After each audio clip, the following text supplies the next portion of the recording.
சிறுமியின் குடும்பத்தினருக்கு முதலமைச்சர் மு.க. ஸ்டாலின் இரங்கல் தெரிவித்ததோடு ரூபாய் 3 லட்சம் நிதி வழங்கவும் உத்தரவு பிறப்பித்திருக்கிறார்.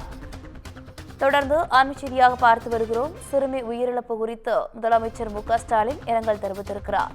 விழுப்புரம் மாவட்டம் விக்கிரவாண்டியில் தனியார் பள்ளியில் கழிவுநீர் தொட்டியில் விழுந்த சிறுமி உயிரிழந்த விவகாரம் தொடர்பாக சிறுமியின் குடும்பத்தினருக்கு முதலமைச்சர் மு.க. ஸ்டாலின் இரங்கல் தெரிவித்திருக்கிறார்.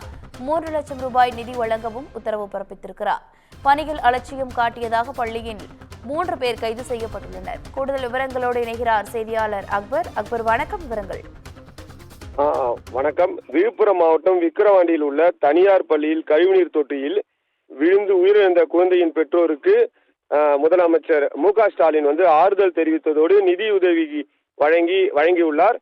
அதற்கான அறிவிப்பையும் வெளியிட்டுள்ளார்.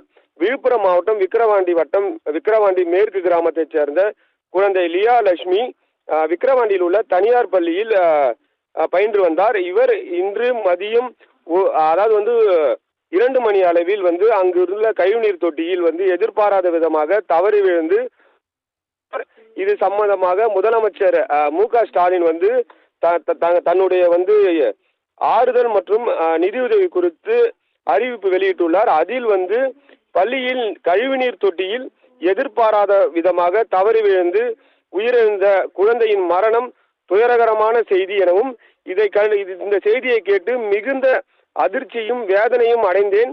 இந்த சம்பவத்தில் உயிரிழந்த குழந்தை லியா லட்சுமியின் பெற்றோருக்கும் அவரது உறவினர்களுக்கும் எனது ஆழ்ந்த இரங்கலையும் ஆறுதலையும் தெரிவித்துக் கொள்வதோடு உயிரிழந்த குழந்தையின் பெற்றோருக்கு 3 லட்சம் ரூபாய் முதலமைச்சரின் பொது நிவாரண நிதியிலிருந்து வழங்கிடவும் உத்தரவிட்டிருப்பதாக முதலமைச்சர் அவர்கள் வெளியிட்டுள்ள செய்தி குறிப்பில் தெரிவிக்கப்பட்டுள்ளது.